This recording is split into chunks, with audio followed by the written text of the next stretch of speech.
할렐루야. 예, 슬반 기배라는 제목으로 하나님 말씀 증거하겠습니다. 사람과 사람이 만나는 것을 사회라고 얘기합니다. 요즘은 공동체라는 말을 더 자주 쓰는 것 같아요. 자원 공동체, 지식 공동체, 경제 공동체. 각자 가치와 관심사를 공유하기 때문에 모일 수가 있는 것입니다. 그렇다면 교회도 공동체겠죠. 예수님을 중심으로 하나님 나라의 소망을 가지고 모여서 이곳에서 하나님 나라를 꿈꾸고 또 가꾸며 살아가는, 우리의 삶을 나누고 또 우리의 어려움을 같이 나누면서 또 우리의 기쁨도 함께 나누면서 하나님 닮아가는 이곳이 바로 작은 하나님의 나라, 믿음 공동체라고 말씀드릴 수가 있습니다. 이 구원 공동체는 각 지체들이 모여서 하나의 몸을 이루고 있습니다. 당연히 머리는 예수님이시죠.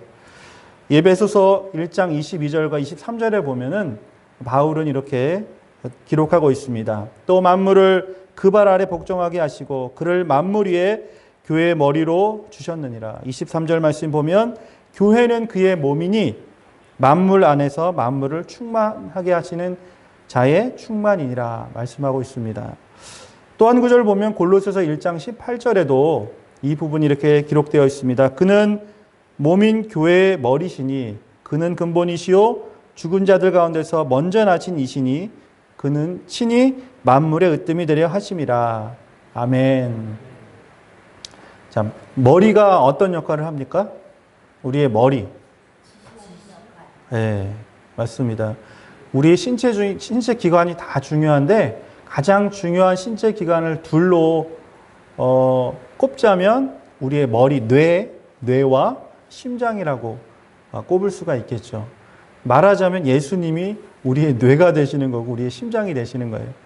머리가 되시고 중심이 되시는 분이 바로 예수님입니다.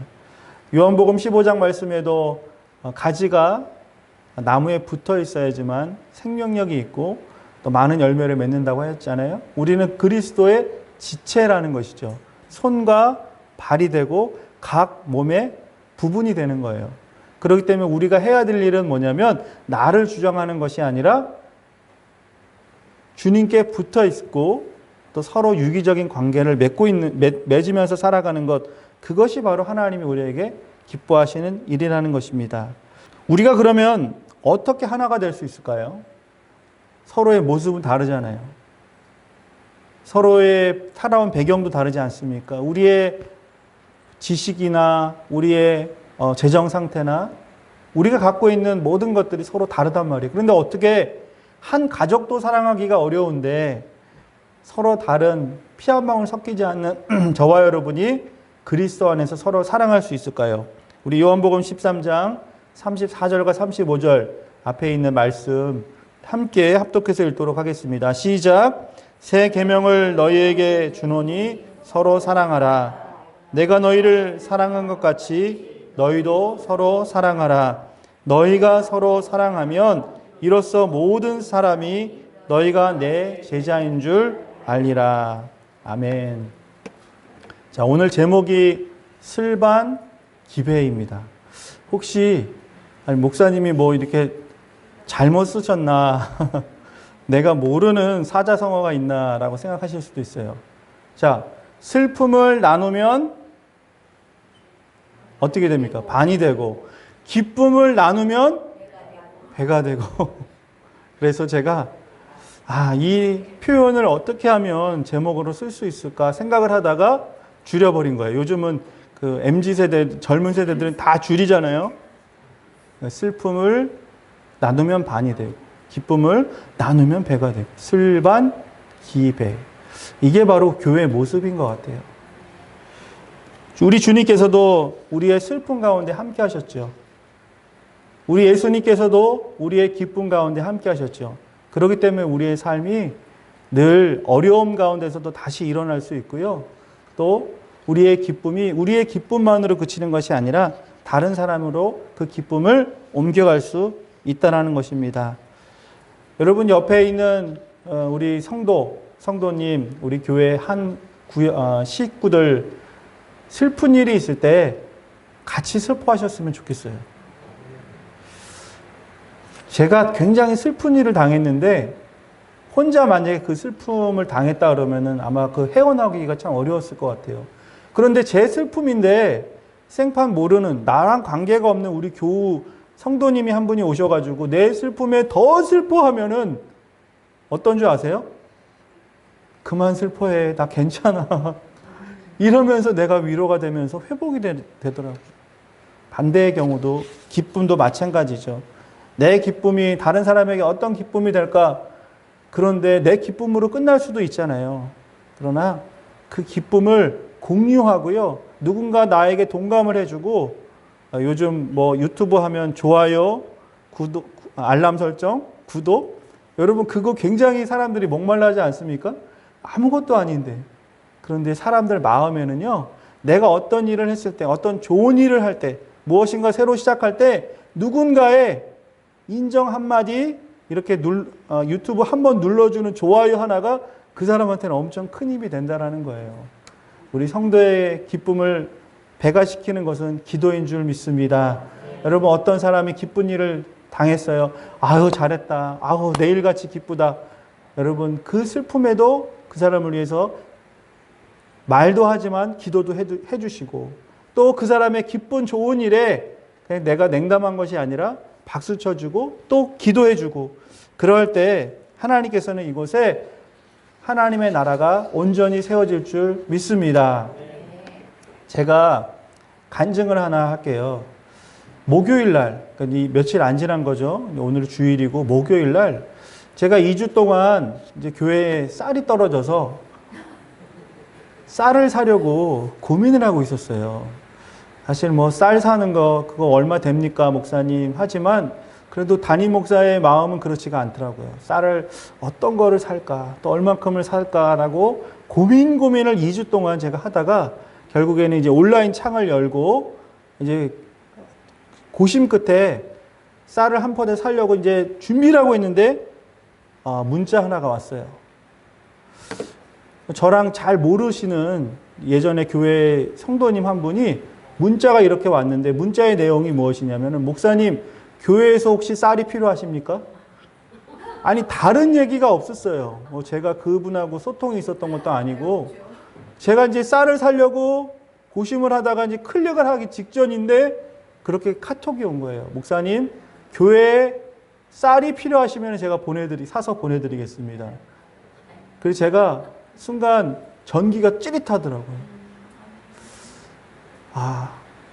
우리 이렇게 작은 시골 교회에 어쩔 때는 봤을 때는 쌀도 필요하고 또 뭐도 필요하고 그럴 것 같은데 그분이 기도하는 중에 아마 그런 감동이 있었던 것 같아요. 구암교회 필요하다 그러면 내가 좀 쌀을 보내주고 싶으니까 목사님한테 카톡을 해서 답을 얻어야지. 여러분 하나님은요 우리와 가까이 계십니다. 우리가 기도할 때 하나님은 들으십니다. 작은 신음에도 우리가 상상만 해도 하나님은 그것 가운데서 필요를 채우시는 좋으신 하나님인 것을 믿습니다.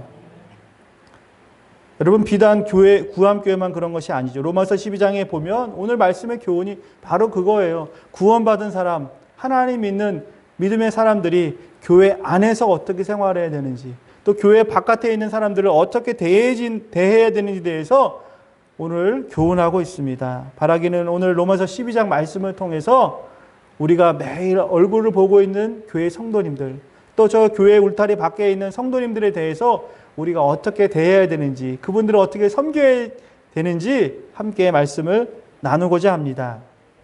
14절 말씀에 보면 너희를 박해하는 자를 축복하라 이렇게 말씀하고 있습니다. 축복하고 저주하지 말라라고 이렇게 기록하고 있어요. 원문을 보니까 핍박한다, 박해한다라고 하는 말은요. 누군가의 뒤를 쫓는다는 뜻입니다. 내쫓는다는 뜻이에요. 추격한다는 뜻입니다. 한 번 괴롭히는 것이 아니라 끈질기게 그 사람을 뒤쫓아가서 괴롭히는 것을 박해라고 하는 거예요. 몇 년 전에 한국 드라마 중에서 아주 히트를 친 드라마가 있는데 송혜교라는 배우가 나온 글로리라고 하는 드라마가 있었어요. 이 드라마의 내용은 자기 학창시절 때 집단 따돌림을 당하고 학대를 받은 한 학생이 복수의 칼을 갈고 이제 성년이 돼가지고 그 친구들이 일일이 찾아가서 복수극을 벌리는 것이 이 드라마의 내용이었습니다. 여러분, 내가 예전에 받은 상처 때문에 그 상처를 두고두고 담아두고 사는 사람이 있죠. 내가 지금은 힘이 없지만 힘을 가지면 반드시 복수하리라. 내가 지금은 어리지만, 내가 지금은 아무것도 아니지만, 내가 어느 순간에 너의 허점이 보이면 너를 치리라. 여러분, 그런 마음으로 살고 계십니까? 여러분, 그런 사람의 삶은요, 매일매일이 불행한 것이죠. 우리가 박해를 당한다.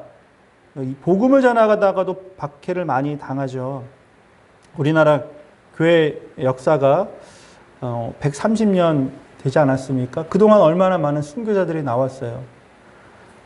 가까운 일본에도 우리나라보다 훨씬 더 기독교 역사가 오래됐습니다. 일본에는요, 훨씬 더 많은 박해들이 있었고 또 순교자들이 있었습니다. 대한민국, 일본뿐만 아니라 지금도 전 세계에서 복음을 전하다가 박해를 당하시는 선교사님, 또 복음을 전하다가 또 순교를 당하는 많은 사람들이 있는 것을 우리가 알 수가 있습니다. 그분들이 나 복음 전하러 왔는데 저 사람들이 나를 괴롭히네 하면서 욕을 하거나 돌을 드는 사람은 아무도 없어요. 사도행전 7장에 스데반 집사님처럼 정말 내가 돌에 맞아 죽을지라도 그 사람들이 나를 박해하고 욕하고 나를 내몰라고 할지라도 주님, 저들을 용서해 주십시오 라고 끝까지 기도하는 사람, 그 사람을 오늘도 주님은 찾으신다는 것입니다. 예수님의 가르치심이 바로 그거였죠. 예수님을 돌로 치려 했습니다. 박해했습니다. 내쫓았습니다. 그러나 예수님은 십자가상에서도 그 로마 군병 하나도 욕하지 않으셨다라는 거예요. 자신을 못 박기 위해서 내주었던 대제사장이나 바리새인이나 서기관들을 욕하지 않으시고 오히려 그들을 국률한 마음으로 품으시고 한평 강도까지 전도하신 분이 바로 우리 예수님이라는 것입니다. 여러분, 다윗을 잘 아시죠?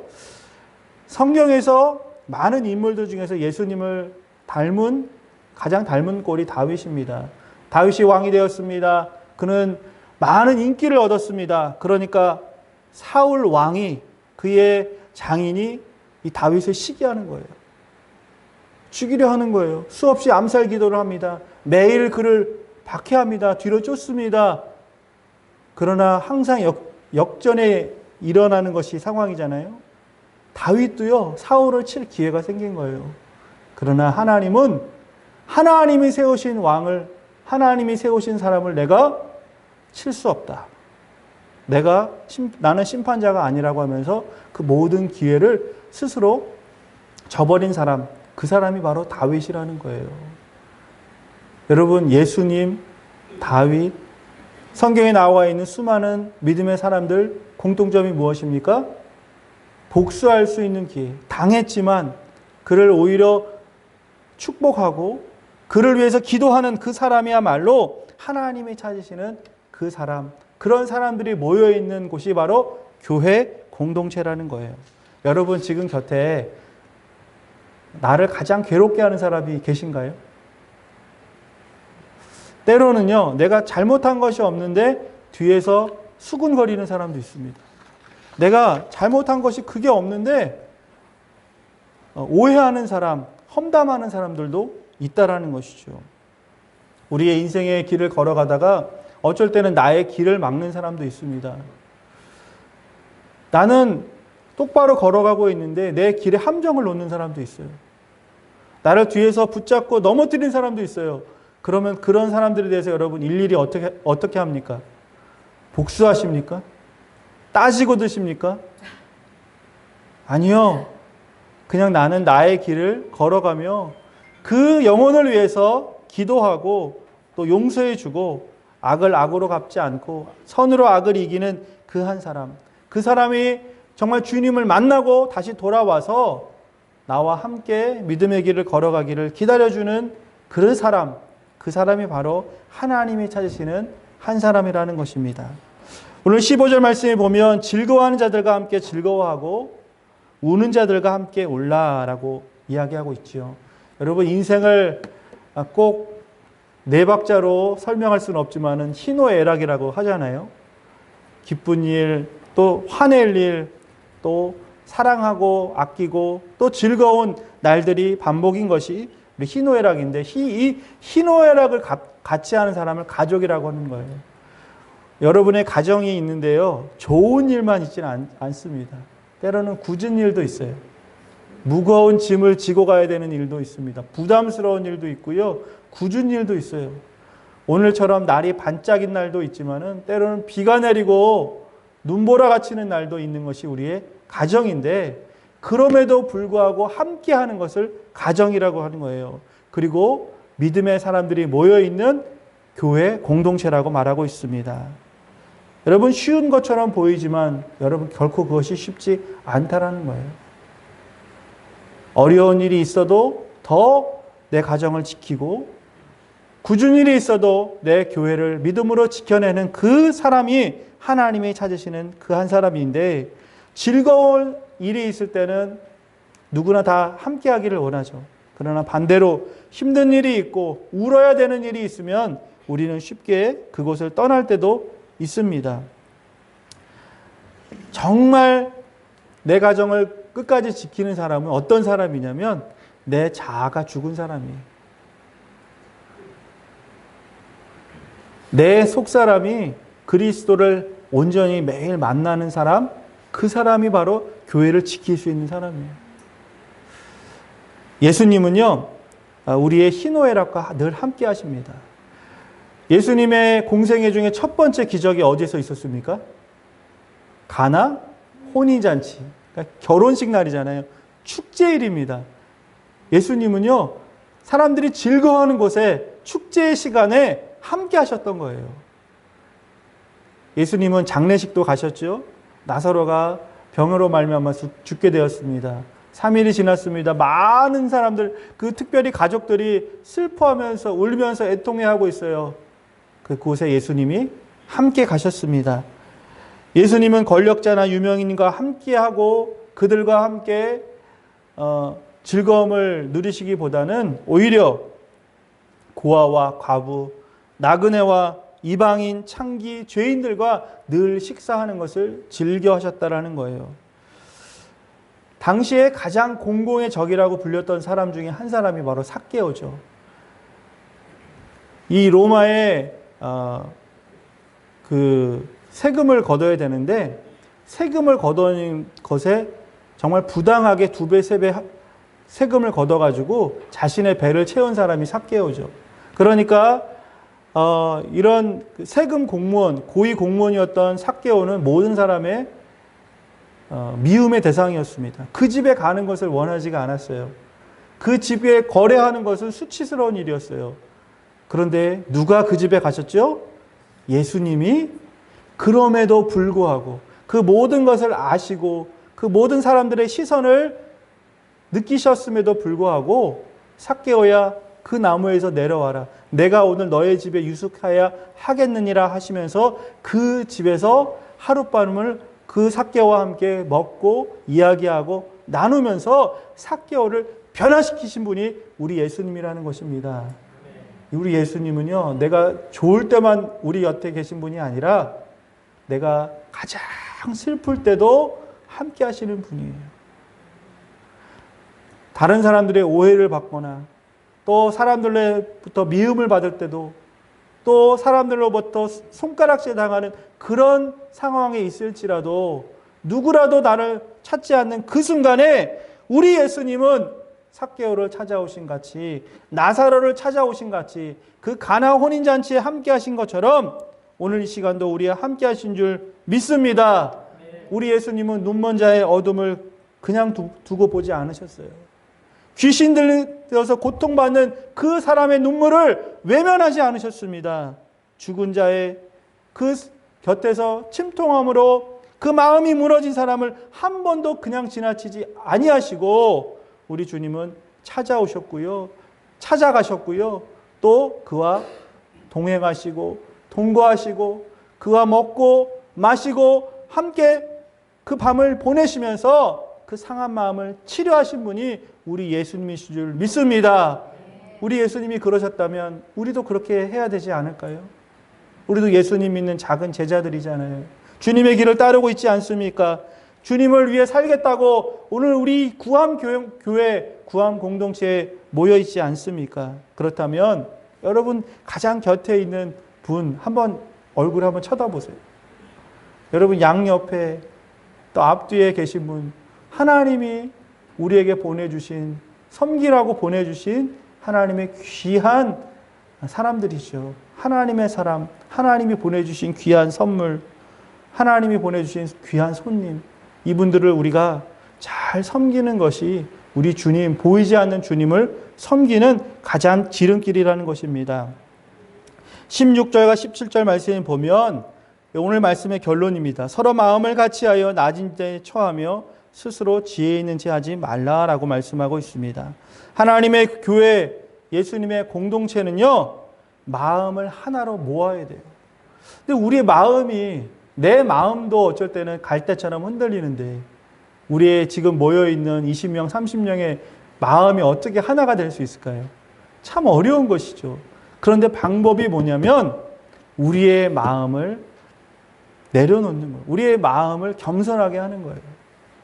내가 주장하는 것이 아니라 다른 사람의 이야기를 들어주는 것이죠. 나의 필요를 먼저 채우고 다른 사람을 도와주는 것이 아니라 다른 사람의 필요를 먼저 채워주고 나머지는 나의 것을 구하는 것입니다. 여러분, 그것이 바로 천국의 원리라는 거예요. 너희는 먼저 그의 나라와 그의 의를 구하라. 그리하면 이 모든 것을 너희에게 더하신다라고 우리 주님은 말씀하셨죠. 비단 하나님 나라에만 채우는 것이 아니에요.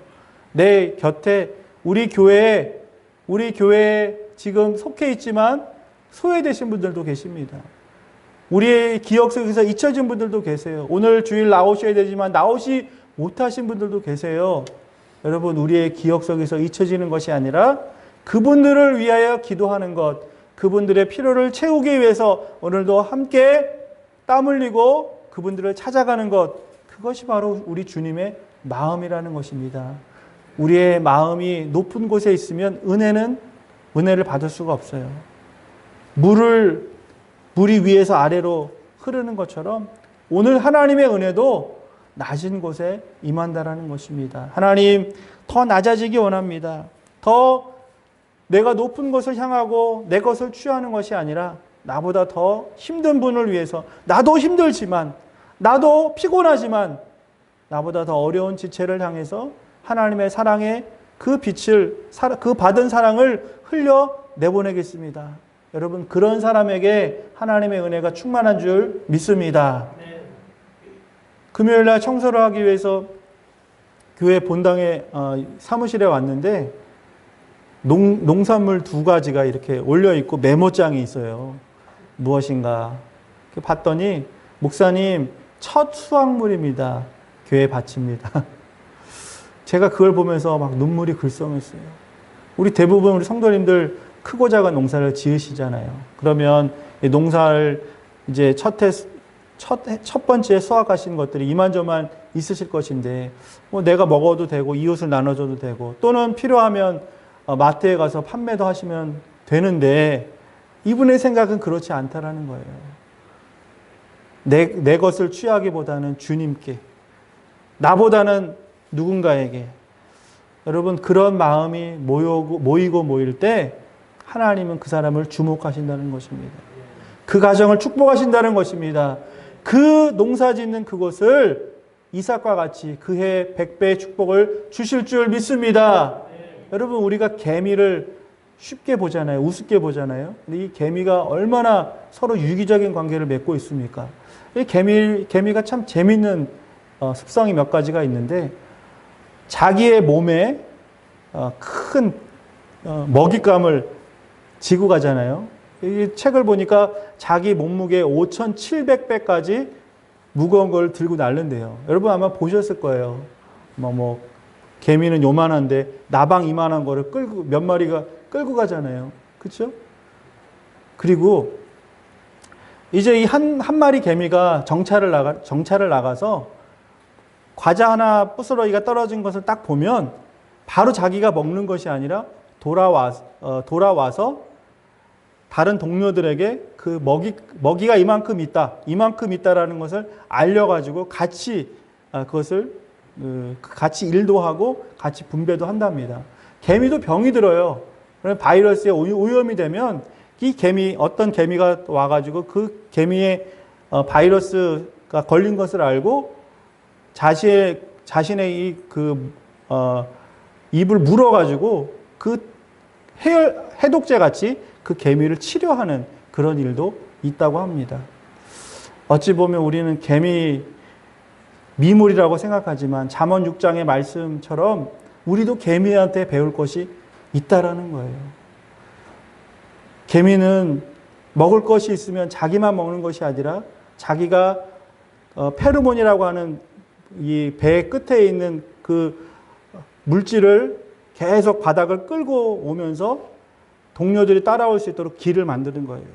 누군가 개미의 동료가 아프면 자신이 그를 끝까지 치료하는 그런 마음의 여유가 있고 그런 본능이 있다는 것이죠. 함께 슬퍼할 때 같이 슬퍼하고 좋은 일이 있을 때는 함께 동료들과 나눌 수 있는 그런 넓은 마음. 여러분 정말 개미지만 멋지지 않습니까? 배워야 되지 않습니까? 우리 교회가 이번 한 주간 함께 울고 함께 웃으면서 주변에 슬퍼하는 분이 계시다면, 마음이 상한 분이 계시다면 그분과 함께 우리의 마음을 나누고 그리스도의 말씀과 또 기도로서 그분을 위로하고, 또 기쁜 일이 있다면 정말 내일처럼 와 너무 잘 됐다, 와 하나님 정말 축복하셨구나, 앞으로 더 잘 될 거야 라고 하면서 그분의 기쁨에 우리가 동참할 때 하나님께서는 이곳에 하나님의 나라를 이루게 될 줄 믿습니다. 오늘 읽었던 17절 말씀, 아무에게도 악으로 갚지 말고 모든 사람 앞에 선한 일을 도모하라 라고 말씀하셨죠. 우리에게 선한 일이 무엇이냐면 복음을 전하는 것입니다. 우리 7월 첫째 주에는 구한마을에 복날 잔치를 하면서 전도 봉사를 하려고 하고요. 또 가까운 군자리, 또 우리 주변에 있는 마을 회관들에 그분들을 찾아가기를 기도로 준비하고 있습니다. 그분들의 필요를 함께 채워드리고, 그분들의 어려운 이 더위 때양피 속에서 농사일 하시면서 힘들게 살아가시는 그분들, 우리가 찬 얼음 냉수를 준비하고 또 시원한 아이스 커피를 준비해서 복음 전도지를 가지고 그분들에게 다가갈 때 이것이야말로 하나님이 기뻐하시는 선한 일이 될 줄 믿습니다. 이 한 주간 내가 우리 주변을 돌아보면서 잊혀졌던 분들, 소외된 분들, 우리 교회 다니시지만 나하고 한 번도 대화도 해본 적이 없는 그분들에게 정말 전화 한 통, 사랑의 카톡 한 장, 또 오늘 집에 가시기 직전까지 그분에게 정말 한 주간 잘 보내세요, 기도하겠습니다, 힘내세요, 그 한마디가 그분에게 보약이 돼서 그분의 마음을 따뜻하게 하고 힘을 주고 다음 주에 또 교회에 오고 싶은 마음에 동력이 되는 그런 큰 능력이 될 줄 믿습니다. 우리 함께 기도하실 때, 주님, 슬픔을 나누면 반이 되고 기쁨을 나누면 배가 된다고 했는데, 하나님, 내 슬픔에 주님이 함께 하셨고 내 기쁨에 우리 주님께서 더 기뻐하셨던 것처럼 우리 교회 예수 공동체, 천국 공동체, 구암교회, 우리 주변에 오늘 매일 만나고 있는 그분의 손을 붙잡아 드리고 그분의 마음의 슬픔이 무엇인지, 우리 성도님의 기쁨이 무엇이었는지 함께 듣고 함께 즐거워하며 이곳에 하나님의 나라가 온전히 임할 수 있도록 우리 그런 결단을 가지고 함께 통성으로 기도합니다. 사랑의 주님,